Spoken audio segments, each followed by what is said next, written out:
Ya sudah berbagai upaya rekayasa lalu lintas akan dilakukan untuk mengantisipasi kepadatan jelang puncak arus mudik mendatang. Lalu apa saja rekayasa yang sudah disiapkan? Saya Skolastika Silvia, kita bergabung bersama Liputan 6 Talks. Dan tentunya saya tidak sendiri di studio Liputan 6 SCTV pada siang ini. Sudah bergabung bersama saya Kakor Lantas Polri Irjen Firman Santiabudi. Pak Firman, selamat siang, apa kabar Pak? Baik Mbak, selamat siang. Sehat, pastinya lagi sibuk-sibuknya nih ya Pak? Alhamdulillah. Pak Firman, hari ini Senin 25 April uji coba ganjil genap di Tol Cikampek perdana dilakukan ya Pak ya. Seperti apa pelaksanaannya? Ya, terima kasih. Yang pertama, kegiatan ini kita sepakati untuk melatih masyarakat untuk mulai menerima bahwa akan ada rekayasa lalu lintas di jalur-jalur yang mungkin saja akan dilalui.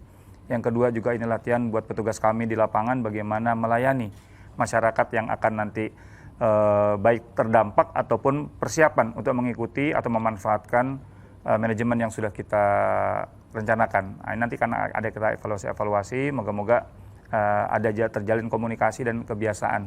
Syukur-syukur mereka sudah memang betul-betul kembali atau melaksanakan kegiatan mudik. Betul. Nah, uji cobanya ini juga dilakukan bertahap ya Pak ya? Berapa lama dan kemudian kapan persis pelaksanaannya? Ya, kita sudah mulai melaksanakan, kita jadwalkan tanggal 25, 26, dan 27. Karena prediksi itu akan dilaksanakan tanggal 28, sudah kita umumkan sebelumnya. Pada 3 hari ini, ya adil deh, hari ini tanggal 25, besok yang genap gitu ya. Supaya kita bisa lihat sebagaimana efektivitas yang akan kita laksanakan. Tentu saja mungkin belum sepenuh jalan yang akan kita rencanakan, karena kita menyadari bahwa tanggal 25 sampai tanggal 27 ini mungkin masih ada masyarakat yang memanfaatkan jalur untuk ke arah Jakarta. Betul. Karena kita rencanakan kita mulai di kilometer juga yang agak tidak terlalu mengganggu pelaksanaan kegiatan dari yang masih rutin ini. Baik, berarti kalau memang saat ini masih ada yang belum tahu tentang sosialisasi ini, himbauannya seperti apa Pak terhadap pengendara ini? Ya, yang pertama kami jujur saja bekerja sama dengan media dan ini yang paling banyak membantu kami mensosialisasikan informasi dari sejak kami rapat bahkan sampai kepada kami menandatangani SK bersama. Termasuk kemarin sore jujur saja kami menghubungi bapak-bapak dan ibu-ibu pimpinan redaksi untuk bisa mulai sore kemarin masyarakat kita harapkan bisa mengikuti. Sekarang banyak channel, banyak media yang bisa diikuti. Moga-moga melewat sana masyarakat terinformasi dengan baik. Baik, nah tentunya yang saat ini ingin diketahui masyarakat kapan dilaksanakannya, apakah ada jam-jam penerapannya Pak atau berlangsung selama 24 jam selama setiap hari? Tentu aja tidak ya. Hari ini hanya uji coba, kita hanya melaksanakan sekitar mungkin 2 atau 3 jam dari jalur yang juga mulai dari kilometernya juga tidak sepanjang. Betul. Yang kita rencanakan. Jadi pendek, sedang sampai panjang. Betul, ya Pak yang ya? terakhir sampai ke Kali Kangkung di 414. Nah, tanggal 28 itu sudah kita jadwalkan mulai jam 17 sore. Sampai itu J-2 kita akan sudah mulai lakukan yang namanya pembersihan jalan. Karena kita akan menggunakan arus menuju timur menggunakan arah yang ke arah Jakarta. Jadi harus dipastikan clear, harus dipastikan aman. Itu jam 17 kita akan mulai, kemudian akan berakhir hari itu pada jam 24. Harapan kita jam 24 sudah mulai landai. Masyarakat bisa menggunakan besok harinya untuk jadwal tanggal 29 artinya ganjil, sejak jam 7 pagi sampai jam 24.00. Kenapa kami harus batasi hari itu? Untuk memastikan kendaraan yang dari arah timur bisa tetap ke arah Jakarta setelah kegiatan one way ini dilakukan. Supaya tidak terjadi penyumbatan, itu intinya. Baik, berarti kemudian ini akan menjadi situasional penerapannya di lapangan Pak? Betul, betul. Betul. Nah, kemudian bicara tentang rekayasa lalu lintas, ini kan sebenarnya ada beberapa opsi ya Pak ya. Ada one way, kemudian ada sistem kontraflow. Nah, ini bagaimana pertimbangan yang dilakukan oleh pihak kepolisian untuk menentukan kapan harus one way, kapan harus kontraflow, atau kapan harus ganjil genap? Ya, terima kasih Mbak. Jadi koordinasi awal kita sudah dilakukan beberapa bulan yang lalu untuk melihat kesiapan sarana-prasarana, bahkan perhitungan-perhitungan kendaraan yang akan melalui jalan. Jadi hasil kesepakatan kita itu dilaksanakan awalnya bertahap. Kalau tidak diintervensi dengan rekayasa, angka yang kita dapatkan itu rasio volume dan kapasitas masih di atas angka 1, artinya tidak bergerak. Oke. Jadi kami harus pastikan mencoba menambah satu lajur jalan. Itulah namanya kontraflow. Betul. Angkanya belum turun signifikan. Kita coba tambah lajur terusnya sampai akhirnya kita ketemu ini namanya sudah one way karena sudah 3 atau 4 lajur kita gunakan seluruhnya. Semuanya ya. Itu pun turun hanya sebagian. Pak Menteri Perhubungan menambah dosis satu lagi dengan membatasi kendaraan angkutan berat bersumbu 3 itu karena kecepatan juga lambat berkurang. Angkanya masih terlalu dekat dengan angka 1. Angka 1 itu artinya mobil itu ada di jalan tapi tidak bergerak. Nah, yang setelah dosis yang kedua bergerak tapi sangat pelan. Mungkin daya tempuhnya nanti waktu tempuhnya terlalu tinggi. Itulah kemudian ganjil genap kita terapkan untuk dosis ketiga. Jadi artinya besok ini semua itu dilaksanakan bersamaan.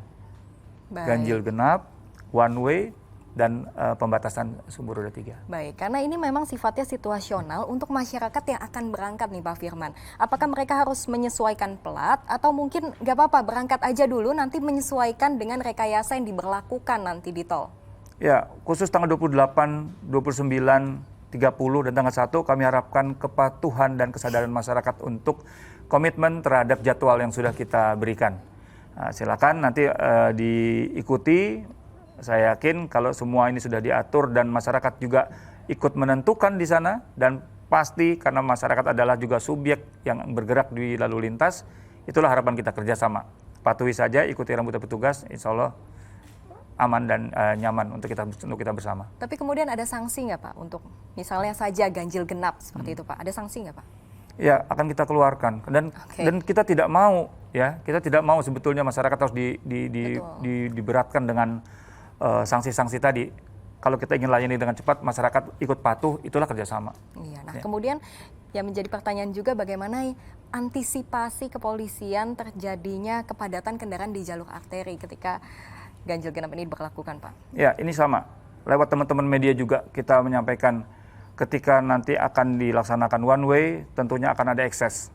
Kami akan sebar petugas-petugas di lapangan, bahkan sampai kepada himbauan. Mereka yang tidak perlu keluar, kalau perlu tidak usah keluar dulu. Ikuti saja jadwalnya, ketika nanti jam itu sudah selesai, mereka bisa langsung keluar. Lebih efisien, tidak capek di jalan, bahan bakar tidak terlalu banyak terbuang, dan jalan yang bisa dimanfaatkan oleh saudara-saudara kita menggunakan roda 2, Betul. Kemudian yang tidak pas ganjil genapnya bisa jauh lebih lancar. Inilah pengorbanan bulan puasa, pengorbanan bergantian selama pengaturan sangat dibutuhkan.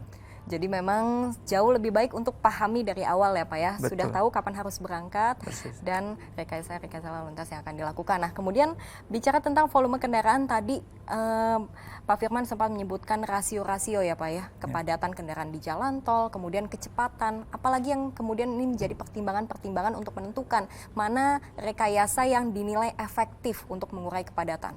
Iya, jadi itu sudah 3 dosis yang kita adakan simulasi-simulasi dan kita akan laksanakan itu bersamaan, Mbak.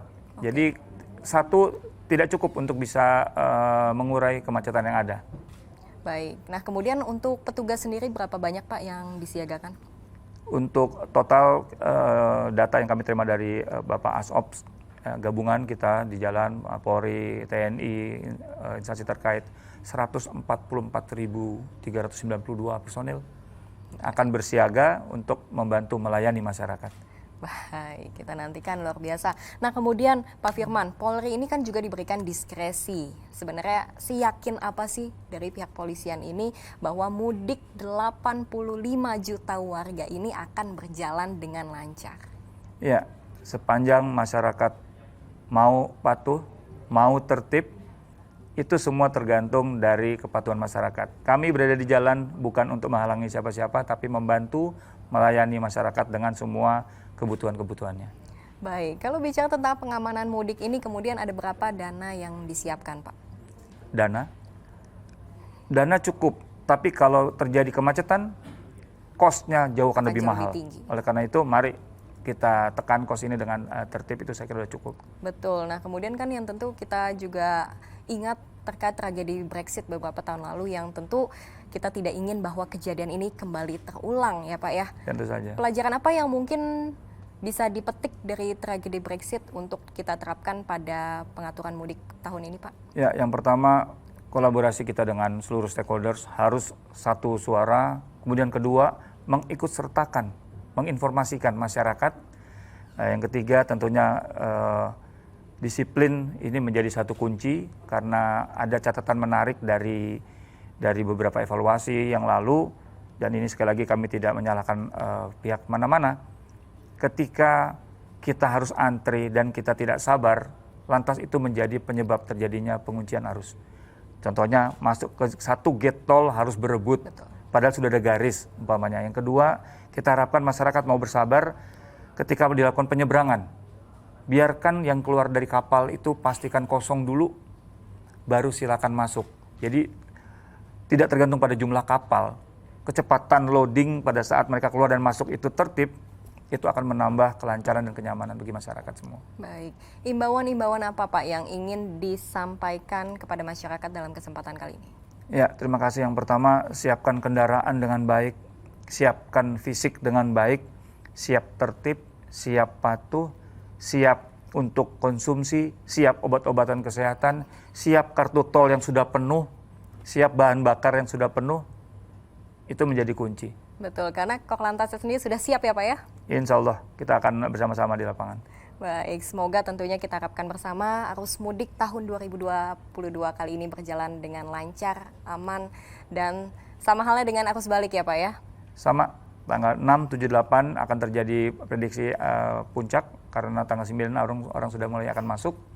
Jadi silakan pulang lebih cepat atau menunda kepulangan sesuai dengan izinnya tentunya kalau yang ada dari pegawai yang tidak melanggar aturan mana-mana, tapi ini perlu dipertimbangkan agar tidak terjadi penumpukan di puncak tanggal 7 dan tanggal 8 Mei. Itu dia, mudik lebih awal, kembali lebih awal. Terima kasih banyak sudah bergabung bersama kami di Liputan 6 Talks pada siang ini, Pak Irjen Firman Santiabudi, Kakor Lantas Polri. Terima kasih banyak Pak atas waktunya. Terima kasih Mbak sehat. Silvi. Salam sehat. Dan demikian Liputan 6 Talks kali ini, tentu menjadi harapan kita semua bahwa mudik pada tahun ini berjalan dengan aman dan juga lancar. Kita jumpa lagi di lain kesempatan.